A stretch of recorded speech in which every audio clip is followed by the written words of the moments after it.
Greetings Internet, and welcome back for another package unboxing.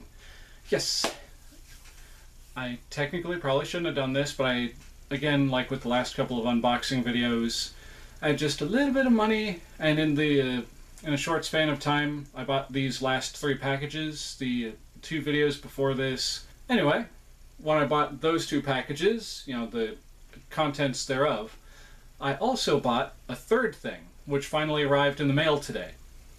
So without further ado, without further delay, let's get right on into this. So here's the box we're going to be opening today. As you can see, it has been redacted, all the personal information that y'all don't need to know. And if y'all haven't noticed, well, I'm sure you noticed, you guessed by the thumbnail because, well, I got a pretty interesting idea for that thumbnail when I realized what I had here. This is not the first of this particular item that I have. This guy's number 3. One thing I noticed right off the bat with this box is they kind of crammed this thing in here. Like, to give you all a demonstration, right here we have one of the items in question, one of my Knucklehead Smiff puppets. And you can see how big this thing is, right? It seems that the seller must have really crammed that guy in there, because it looks like it's probably a bit squished in there.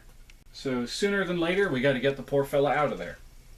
And now there are those of you, I'm sure, in the comments, and probably just watching the video in general, who are like, why do you need 3 of those? The answer for that question is that I would like to have one of these for each of the Jerry Mahoney puppets I have. Regardless, the reason why I now have a third one of these is to try and, you know, coincide with what I just said, a Knucklehead for every Jerry. And with that said, I'm going to carefully, because I don't want to stab the poor thing and wind up doing damage, I'm going to, as carefully as possible, cut this tape to get this box open. And hopefully this thing did not get damaged during shipping, considering how tightly packed into this box it is. Because, I mean, the box itself is actually kind of domed from where the thing is in there. Okay, the flaps have been untaped.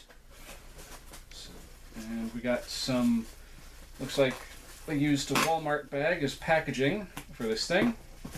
So we open up one flap, open up the other flap, and flaps 3.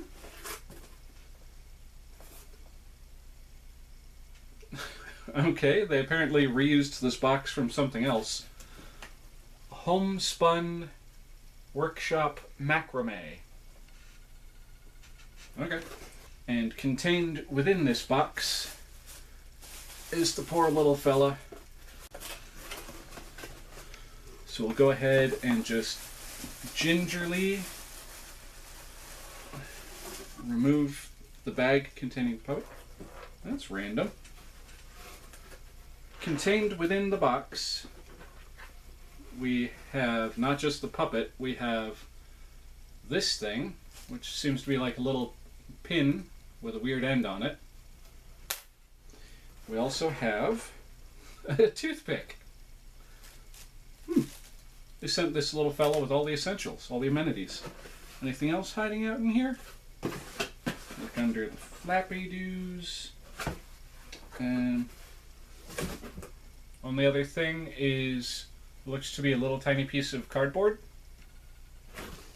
Alright, so we set the box aside. And oh, I've been holding him upside down this whole time. Let's go ahead and turn you right round, Knucklehead, right round.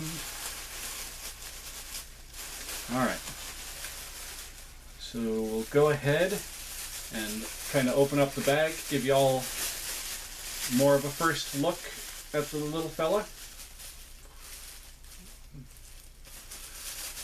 Peel the bag back. Oh, wow. This little fella's seen some play. Woo! The seller said he was a little bit rough. And they weren't kidding.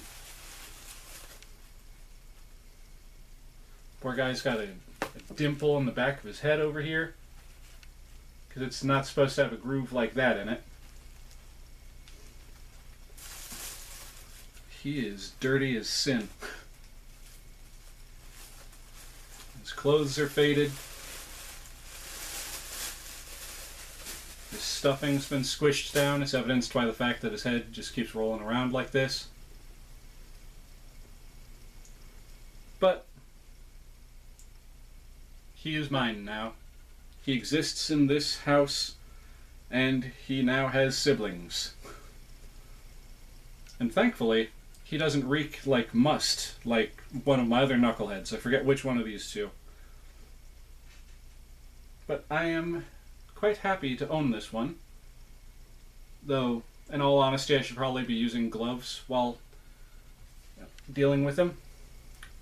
As you can see, he is a dirty, dirty puppet. It's caked on there. Another thing from what the seller said in the description is that the string apparently needs work, but from what I can see through the back of his head, well actually no, it looks like the string might be just missing entirely. Usually on a puppet like this, the string will be missing, but it'll turn out that someone was trying to get the mouth to move again by literally just cramming the string back through the little hole in the back of the neck. So the string would be just squished up inside the head. Anyway, let's see. I know what I'm going to do for the next part of this video. We're going to clean up this little fella, and we're going to see if we can't get him back in, I don't want to say ship shape, but we'll see if we can get him back up and running again. So stay tuned for the next part, folks.